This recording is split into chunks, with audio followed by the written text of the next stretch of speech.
Olá, meu nome é Pedro Lenza e eu preparei 6 pequenos vídeos de no máximo 15 minutos cada um para ajudá-los na revisão para as provas de concurso.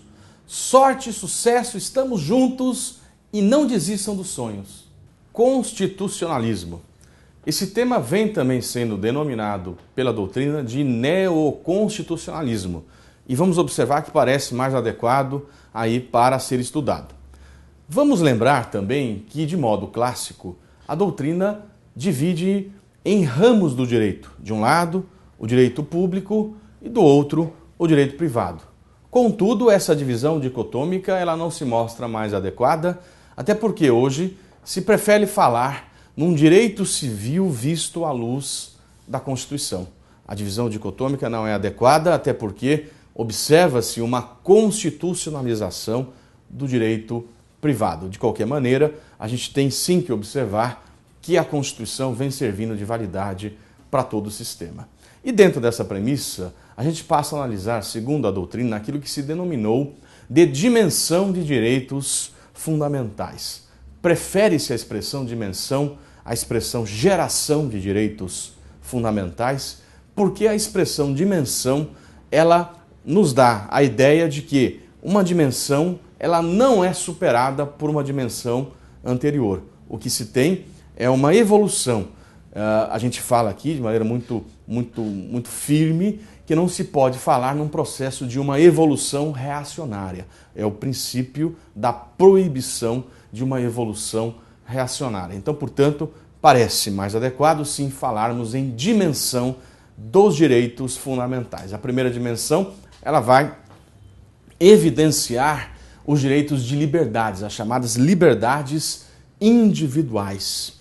E aí o que se observa é que nesse primeiro movimento, o que se buscava era o Estado não intervencionista, um Estado absenteísta. Só que essa realidade vai gerar o abuso do detentor do poder econômico e vai fazer com que, então, o Estado passe a interferir nas relações e estabelecer direitos sociais. Eu estou diante de um novo movimento chamado de segunda dimensão, de um Estado prestacionista que evidencia os direitos sociais, os direitos culturais e econômicos.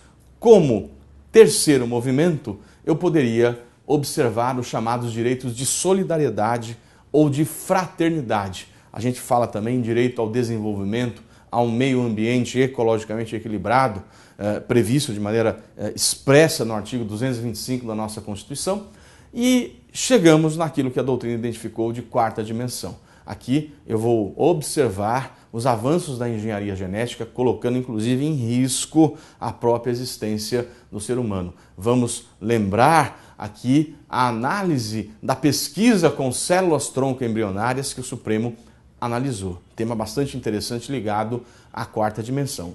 E o professor Paulo Bonavides, nesse contexto de quarta dimensão, prefere falar em direitos de democracia, de informação e de pluralismo. Essa seria a quarta dimensão para Paulo Bonavides. Finalmente, Paulo Bonavides resolve colocar o direito à paz numa dimensão autônoma e fala aqui em quinta dimensão. Lembrando que o direito à paz, segundo Karl Vasak, deve ser colocado como terceira dimensão. Pois bem, passamos então a analisar esse movimento chamado constitucionalismo, que busca aí evidenciar os direitos em uma contraposição ao Estado autoritário. O direito vai sendo evoluído, estou diante de uma conquista paulatina e chegamos no movimento atual de proteção aos direitos fundamentais. Observem que a doutrina passa a falar no novo constitucionalismo no sentido de superar o positivismo puro. Por isso é que se prefere falar no movimento neoconstitucionalista ou pós-positivista. Porque o positivismo puro ele tem o risco de muitas vezes legalizar atrocidades, como foi o caso do AI-5 durante a ditadura brasileira.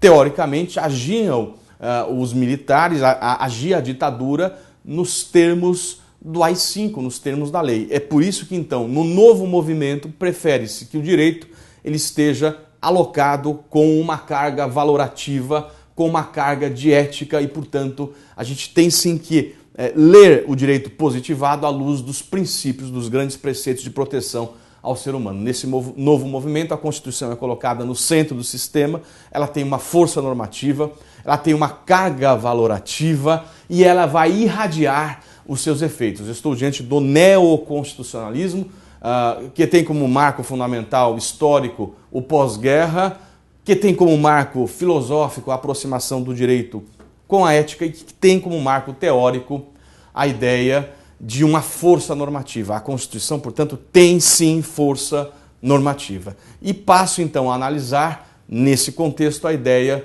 de soberania popular, de democracia. O artigo 1º, parágrafo único, diz que todo poder emana do povo, que o exerce diretamente ou por meio dos seus representantes eleitos. Por meio de seus representantes eleitos é aquilo que a gente chama de democracia representativa. Os representantes do povo são eleitos para, em nome do povo, pelo povo e para o povo, atuar. Essa é a democracia representativa.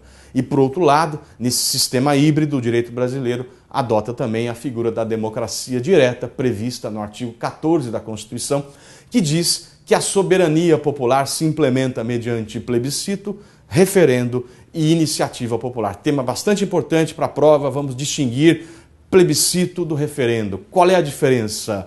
Ambos são formas de consulta ao povo.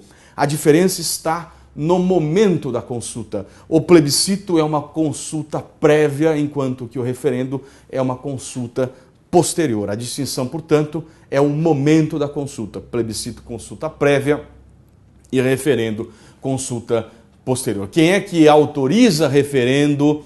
Quem é que autoriza referendo e convoca o plebiscito? Quem autoriza referendo e convoca o plebiscito é o Congresso Nacional, na forma do artigo 49, inciso 15, por meio de decreto legislativo. Muito bem. Por fim, observamos como forma de democracia direta a iniciativa popular, que seria um procedimento pelo qual o povo encaminha um projeto de lei para o Congresso Nacional. Ele deflagra o processo legislativo, isso é chamado de iniciativa popular. Resta lembrar para a prova o quórum.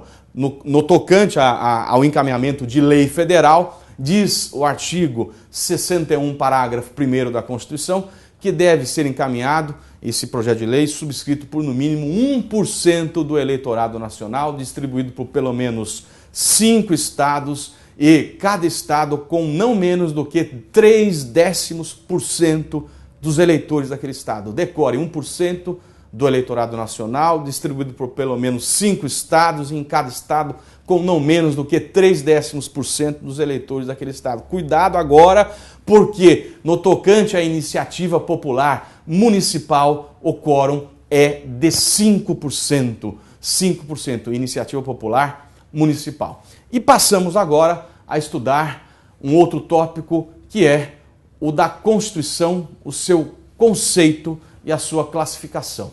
Eu vou conceituar a Constituição segundo Ferdinand Lassalle, que adota o sentido sociológico. E para Ferdinand Lassalle, a Constituição deve refletir as forças sociais. Outra forma de pergunta na prova é quem é que adota o sentido político de Constituição, que divide a Constituição e a lei constitucional. A Constituição deve refletir as normas estruturais e fundamentais. Sentido político de Carl Schmitt. Em seguida, eu vou falar do sentido jurídico, e o sentido jurídico é desenvolvido e trazido por Hans Kelsen. Kelsen fala numa norma fundamental hipotética, norma de validade para todo o sistema e norma de validade para a norma positivada, que é a Constituição. Sentido jurídico, portanto, Kelsen. E avançamos no tocante à classificação. No tocante à classificação das Constituições, elas podem ser divididas, dentre outros critérios, quanto à origem. Quanto à origem, elas podem ser outorgadas, promulgadas, cesarísticas ou pactuadas. Outorgada é aquela imposta de maneira unilateral por um agente revolucionário. Promulgada é a brasileira de 88, democrática, popular, votada. Portanto, a brasileira de 88 ela é promulgada. Quanto à forma, escrita ou costumeira, a brasileira de 88 é escrita, é instrumental. Quanto à extensão, sintética ou analítica? A brasileira de 88 é analítica, é minuciosa, é detalhista, ela é larga, ela é desenvolvida, ela é prolixa, ela é inchada, ela é detalhista. A brasileira é analítica. Quanto ao conteúdo, formal ou material? Formal me interessa a forma, material me interessa só a matéria, normas estruturais e fundamentais. Se por um lado a brasileira sempre foi dita ser formal, hoje a gente até caminha para ter um critério misto no sentido de que os tratados internacionais de direitos humanos que foram incorporados com a forma das emendas, eles têm natureza de Constituição.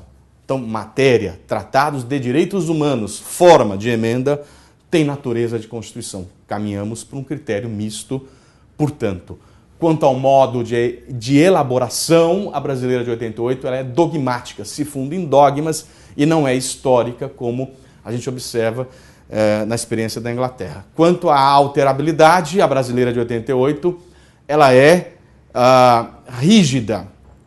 E por que rígida? Porque ela tem um processo mais árduo, mais solene e mais dificultoso do que o processo de alteração das demais espécies normativas. De que maneira eu altero a Constituição? Por meio de uma proposta de emenda à Constituição. Aonde é que está a rigidez do texto de 88? No procedimento de reforma. Quanto à iniciativa, decorem, só os que estão no artigo 60, incisos 1, 2 e 3, podem alterar ou encaminhar o projeto de reforma. Quanto ao quórum, para aprovar 3/5 em cada casa e em 2 turnos, lembrando que lei ordinária e lei complementar é em um único turno de votação, lei ordinária maioria simples, lei complementar maioria absoluta. Quem é que promulga a emenda? Mesas da Câmara e do Senado com o seu respectivo número de ordem. E se a PEC for rejeitada, não pode ser reapresentada na mesma sessão legislativa. Então, portanto, a vedação do artigo 60, parágrafo 5º. Vamos lembrar outros elementos para caracterizar a rigidez do texto de 88. Limitações circunstanciais. A Constituição não pode ser alterada, não pode ser emendada na vigência de intervenção federal, estado de defesa, estado de sítio, decorem. Cláusulas pétreas, limitações materiais. Não será objeto de deliberação a proposta de emenda tendente a abolir. Decorem. Forma federativa de Estado, voto direto, secreto, universal e periódico. Lembrando que o voto obrigatório não é cláusula pétrea. Voto direto, secreto, universal e periódico. Separação de poderes e direitos e garantias individuais. Cláusulas pétreas, limites materiais. O texto de 88 não apresenta limitações temporais, isso é marca do texto da Constituição do Império. Existem limitações implícitas, como as próprias limitações expressas e a impossibilidade de você alterar o titular do poder constituinte originário e o titular do poder constituinte derivado reformador. Muito bem, caminhando no critério quanto à sistemática de Pinto Ferreira, a brasileira é reduzida e não variada, ela tende a ser reduzida. Quanto à dogmática, ela é eclética e não ortodoxa. Eclética e há todo um caráter compromissório das suas normas. Quanto à essência de Loewenstein, ela é normativa. E quanto ao sistema, ela é principiológica e não preceitual. Ela se funda nos grandes princípios que o texto estabelece.